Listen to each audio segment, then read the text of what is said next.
So you're traveling to Las Vegas, and this is maybe your first time doing it, and you don't know what to expect. Well, as a tenured Las Vegas traveler, and I've kind of seen Las Vegas evolve over the past 10 plus years, I can tell you truthfully and with a amount of certainty what to expect. Now, Las Vegas has always evolved. It started out over 100 years ago as just a train depot, basically, in between major cities.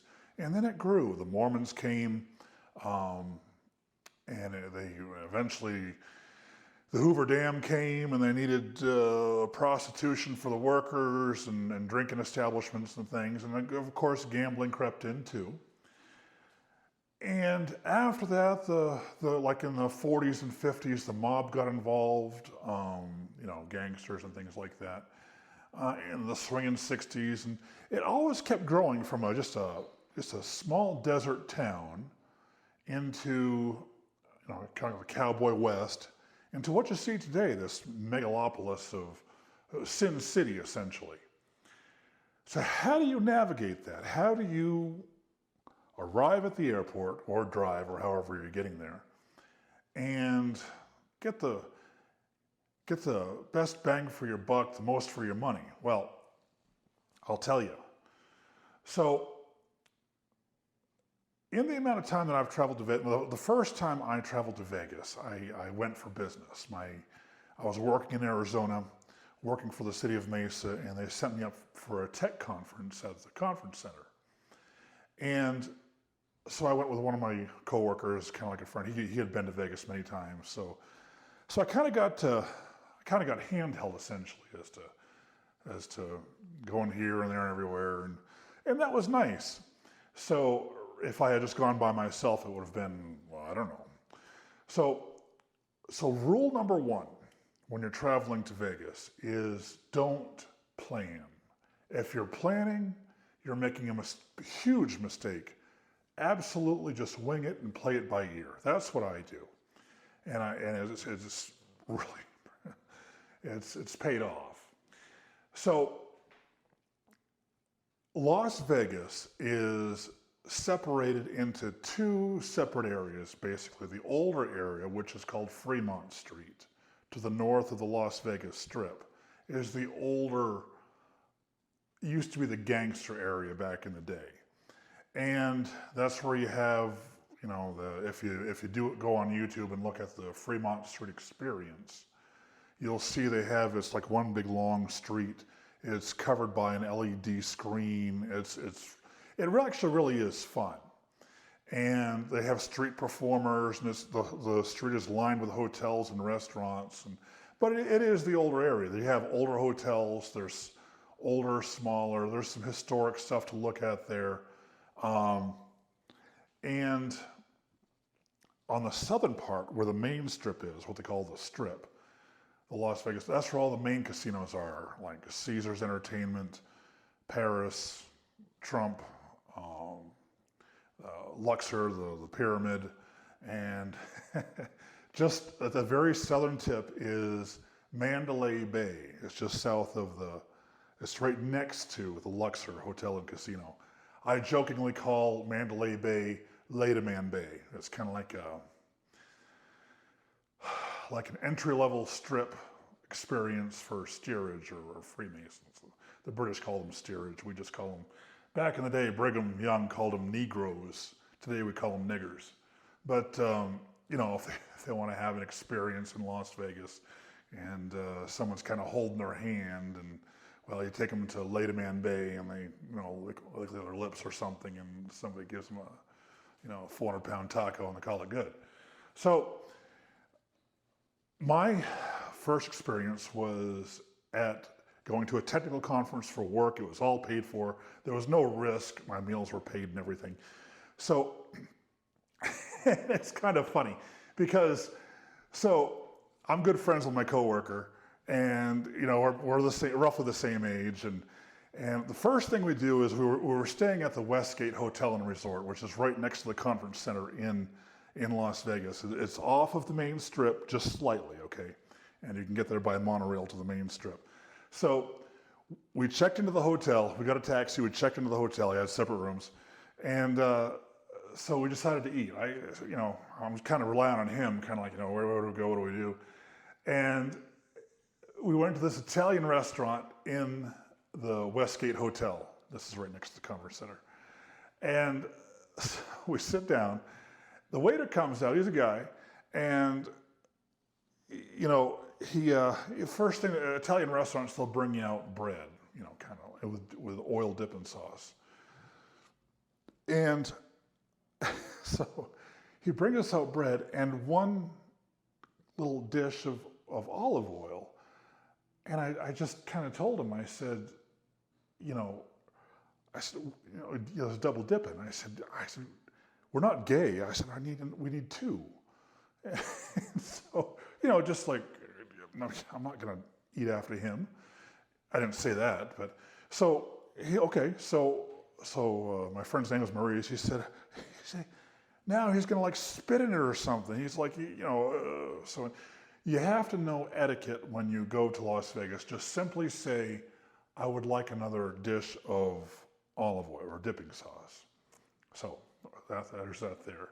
And right from the Westgate Hotel in the Conference Center, if you're there for work, you can take a monorail right to the main strip. There's a lot more action there. So back to what I was saying before about Fremont Street. So if you're a newbie to Las Vegas and you want to just dip your feet in the water, Fremont Street's for you. It's nice and safe. It's, I call it like the preschool for Las Vegas. You kind of, it's one street. There's lots of music and everything, and there's zero way to get in trouble. At the end of Fremont Street, toward the end is the Golden Gate Hotel and Casino. That was my second trip to Las Vegas. Me and my wife went there, spent a few nights, and back when I was married. And that's kind of like the entry level for, now listen ladies, that's kind of the entry level for ladies. So Fremont Street is for preschoolers to start off with. The little Padawans are there and they learn to, drink coffee, I guess. And the Golden Gate, I may have misspoke. The Golden Gate is the older hotel. The Golden Nugget is the more established, larger hotel. It's got steak restaurants and a huge casino for the size of Fremont Street. And they have newer rooms and everything. They even have in the Golden Nugget, a literally golden nugget they found in Australia, the largest ever found in the world. It's behind glass. You can look at that.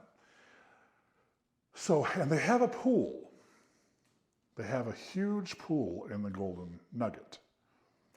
So you go there, the guys drink coffee, and the ladies learn how to do Las Vegas. They learn the tricks of the trade and stuff like that. And it's a safe experience for everybody. She can drink coffee too with whomever she likes, and learn how to get free meals and things like that. And to go shopping and whatever. It's Sin City. It's to have a good time. So, and she can have someone watch her spouse or boyfriend or whatever, and she can do her thing and he can do his thing. After you do Fremont Street once, if that's what you want to do at the preschool level, then go to where the adults are on the main strip, okay? That's where the real action is. And, okay, so I don't need a babysitter. I just kind of did my own thing. I'm not one of those types. I don't need to play it safe. So it's kind of funny. Years later, we had moved to California. We were living in Arizona at the time. Fast forward some years, we had moved to Southern California in the San Diego area. And I told my wife, I said, I'm going to go to Las Vegas just for myself, just for a trip. I wanted just kind of a break just to get away. She's like, okay, go. And so I went and I stayed on the main strip. And so, nice young Padawan. I was walking the Miracle Mile shops. It's in Planet Hollywood Hotel and Casino. It's a mile of shopping and eating and everything, just outside the Planet Hollywood Casino. And so this very hot young blonde woman, so the young Padawan, she was walking with her young Padawan, new husband or boyfriend, I don't know what he was, and they were walking this way, and she's walking barefoot in the shops, and it's a nice floor and everything, but just walking barefoot. He was trying to, do you want this? Lick your lips, sort of thing. And as she looked, clearly she's an 11. She can do whatever, she can get whatever she wants. She doesn't need me. She looked at me like, "Can you believe this?" He probably said, "Can you walk out there barefoot?" He was trying to pimp her out in the steerage world. It was funny. I kind of looked at her like, this is funny. So the adult area is the main strip from Lademan Bay all the way up to, let's see, that's the north side. I shouldn't say. It now includes Fontainebleau. That just recently opened this past year. From Lademan Bay all the way to Fontainebleau. And then north of that is Fremont Street. So all along there, you're going to find all sorts of new stuff. And like I say, Las Vegas is always evolving. A lot of the older stuff is closing now. So what's that one? They're building a new Hard Rock Hotel and Casino right in the middle of the strip. And they're building a 3-level In-N-Out burger restaurant right near the Target. There's a Target retail store about halfway on the strip. A lot of new things are coming in. If In-N-Out is your favorite, then they're going to have a 3-level one here pretty soon. So the layout of the strip, the main strip, you've got all the real action is kind of in the center. Paris, Caesars Entertainment, Bellagio, and that's where that really is where the action is. Like I've been traveling to Las Vegas now for over 10 years, coming on 15 years now. And it used to be that if you wanted to find a lady, I guess a guy too, for to take to your hotel, you could do that. They're all out there, kind of like in the middle. That's where they're kind of congregated. Well, that's cleaned up since. Really, it has. Las Vegas is now becoming more of kind of like a Disney cookie cutter planned sin, if you could say. You got to kind of know how to play the game, if that's what you want. That's there for you. It's probably always going to be there for you. If you want to go and just not be a partaker, just kind of like eat, have fun, watch the craziness, see the lights, all that stuff, be around people, you can do that too. I don't drink or smoke, and well, I occasionally have had a drink, but of alcohol, not coffee. And that's totally there for you now, and that's always, it's kind of where it's kind of going now. So, traveling to Las Vegas. Now, the easiest and best way is to travel by airplane. I live in Salt Lake City, Utah, and to travel to Las Vegas for me, $40-50. It's a 1-hour flight, and it's very cheap. I go there quite often. And if you drive, parking is becoming more expensive. I would dare say, if you're going to be in Las Vegas, don't bring a car. Do not bring a car. You got to pay to park it, and you're hardly ever going to use it because it's so cumbersome to get that thing where you want to go. Especially if you're a newbie, you don't know how to drive in Las Vegas and really know where to park. It really is a bother. Fly, all right, and really don't take an Uber, don't take a taxi. Those are so expensive. Buy a bus pass. And now that sounds like a bus. Seriously, buy a bus pass. A 24-hour bus pass for Las Vegas for 7 days is $20. $20 for unlimited bus rides anywhere in Las Vegas for 7 days, 24/7. And the bus routes go everywhere. And it's so much more convenient. If you've got to get to one end of the strip or whatever, the buses run through there all the time. Just hop on the bus, hop off, and from the airport to the strip, from the airport to Fremont Street, anywhere in Las Vegas, you can take this $20 total. Especially if you're going on a budget, your transportation costs are practically zero. And you can look at for food, you can look at all the, eating on a budget or fine dining, if that's your thing. It's all there. Everything is in Las Vegas, no matter what you want.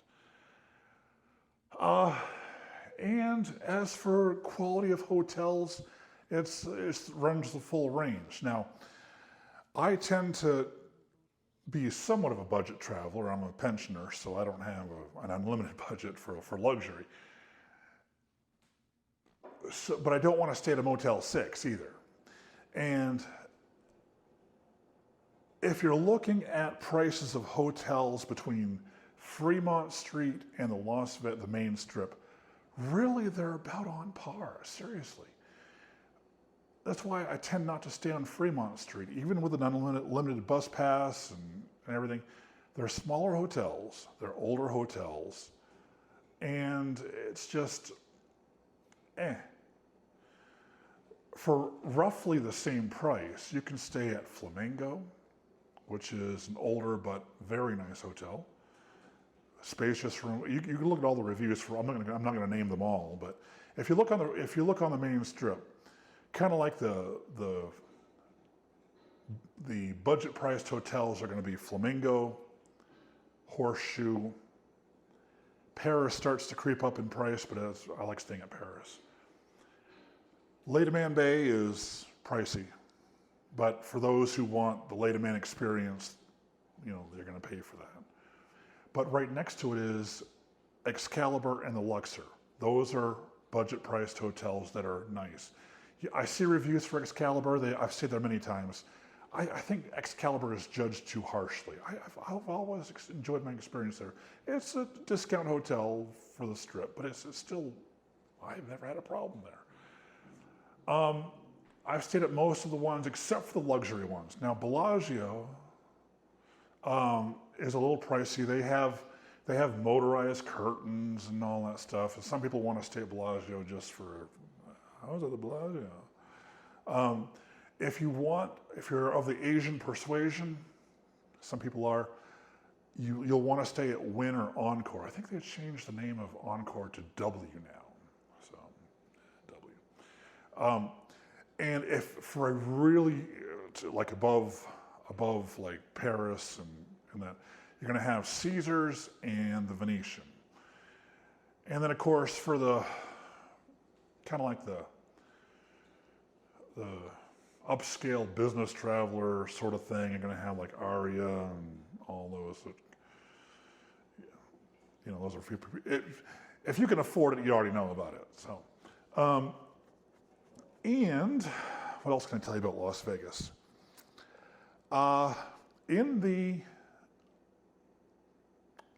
Next to the Link, kind of like next to Paris, there's another offshoot that goes like perpendicular to the strip, to the main strip. It's a street. And they have the zip lines for the Padawans and things like that. And they have that huge Ferris wheel. It's a 30-minute ride on that big wheel. I've never done that. Heights aren't my thing. And then they have the Sphere kind of like right near that. You get to the Sphere through the Venetian if you want to not get to it by car or by walking. You can go into the Venetian and get to it that way. And the Sphere, I've been to the Sphere as well. I've done the Sphere experience, and it's very, very nice. You really feel like you're in that 3D movie, whatever they're playing.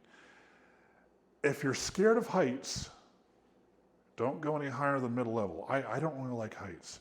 And just getting to those upper levels I wouldn't do it.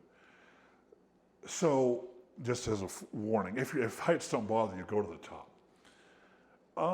And it's funny. I recently saw a YouTube video of this new kind of guy, and he had his bonus, very nice bonus. I call him Munchkin's girlfriend, and she had 2 kids with her, and they were kind of like dropping him off at the hotel. I think they were staying at the Venetian, and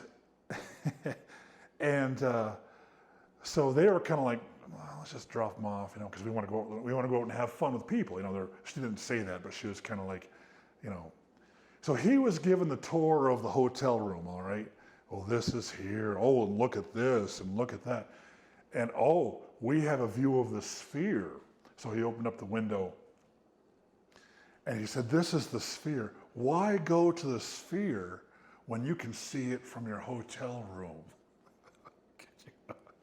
Oh, and look, you can see the planes coming in and out of Las Vegas. I'm going to stay in the hotel room, and I can order room service. He was living it up. And she's talking on video, and she's talking too on this video, and she's kind of like looking at the camera like, he wants to plane spot and look at the Sphere through the window. She's like, okay. So, hey, whatever floats your boat. So, no, the Sphere is meant to be enjoyed on the inside. Long lines, tens of thousands of people, but if you're a person, you won't mind that. It is really fun, and there's dining on the inside of the Sphere. It's okay. When you go to the Sphere, you go to the Sphere for the movie, not for the food and the drinks. And that's pretty much it. So once you go to Vegas once and kind of see what it's all about, you're going to want to go back. I've gone to Vegas well over 20 times. I've lost count, probably 20, 25 times. It's just so cheap to go. It's kind of like going downtown for me. And I know where to go, and I have my own little things that I do. And yeah, so enjoy Las Vegas.